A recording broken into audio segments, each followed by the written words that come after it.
Welcome to Real Estate for Real session where we share actionable real estate information. Today we'll continue discussing the ABCs of homeownership.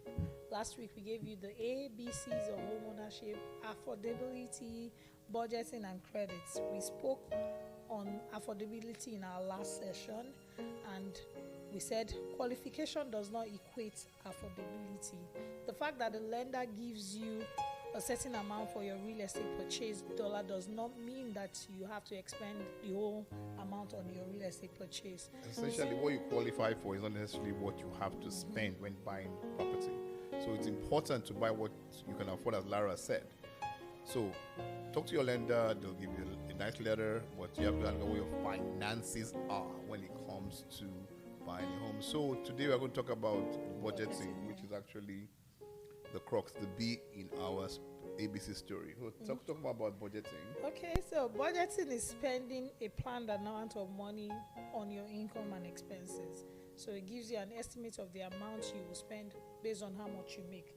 Definitely, you can't spend more than what you make. So what's the essentially within a period of time? What this essentially means is that a budget expresses your intended expenditures within a period on how much you and how you'll be able to meet them with your resources. So essentially, you have a job, you get paid a salary, you get paid 10 grand a month, you need to allocate some funds for your living expenses, some funds for your planning, some funds for insurance, some funds for entertainment. Deficit budgeting is where you are spending more than what you earn. That means you need to borrow to cover the difference. If you are an intending homeowner, please don't deficit budget. Don't budget by faith, thinking that somehow your shortfall will be covered by something. Always plan your finances to where you have adequate or a surplus after paying all your expenses.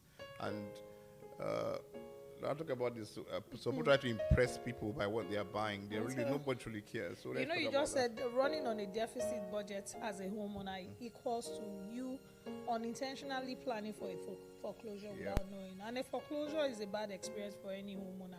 That's when the lender takes back the real estate that you have pledged for as a loan due to your inability to make the monthly payment. And it's important for us to purchase properties that we can afford, not to impress friends, because no one is really impressed.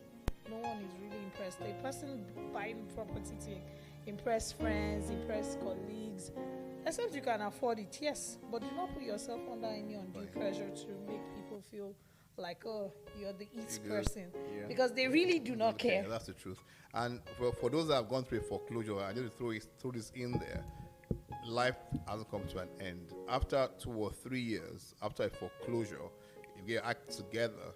You can talk to a lender. There are loans designed to help those that have gone through foreclosure. So foreclosure does not mean you can never buy a home, but talk to your lender. After a foreclosure, within 2 or 3 years, you may qualify for a new loan. So look into that. Yes. So as a homeowner, what are the things you need to budget for? You have to budget for the monthly payments. And what does the monthly payment cover? It includes your principal, your interest, your property tax, insurance, and mortgage insurance. So some loans do not have mortgage insurance, but that's a story for another day. But the key thing is you have to budget for what it takes to make that payment monthly. And there's a lot that goes into that. So talk to a sound real estate professional, a lender, who will guide you on what the components are, what the peculiarities are when it comes to your situation. Buying a new home, buying a resale home, the way the mortgage works is different. So it's best to talk to a professional, know exactly what you are doing and doing it right. The second thing is what's called the homeowners association dues. Talk about that. So it depends on where you buy your property. There are some associations that get their dues monthly and some get their dues annually. So it tells you, it prepares you. If you're paying annually, by October, November, you get your bill. So you plan ahead to make the payments in January. And for those that pay monthly, you already know that these fees are part of the associated cost of owning your piece of real estate. So you have to plan. And some people feel that after my mortgage, there's nothing else to pay. most communities that have restrictions, that have deeds and covenants, you have to pay dues to ensure people are compliant, to take care of their yard, make sure people don't park on the grass, essentially keeping the integrity of the community. So your mortgage is the first thing. The second thing for most homeowners is your home owners association dues. That's part of the expenses of owning a home. The third thing will be what? The routine maintenance. You have mowing your lawns and shrubs, which you have to, do at every time that it's required, because you have to follow the rules of the HOA, and replacing your filters, because you do not want a clogged filter and get your HVAC system damaged. So view your home as a child. So you have to take care of your child, make sure that they're well clothed, they look nice. So your home is like a baby.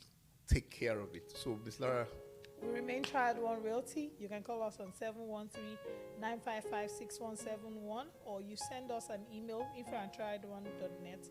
Check us out on our social media platforms: YouTube, Instagram, and TikTok. Also, our website is www.triadonerealty.com. Go on there and you will learn a lot about real estate. Also, our YouTube channel is full of past editions that talks about various things that are helpful to you as a new or existing homeowner. Have a great, fantastic week.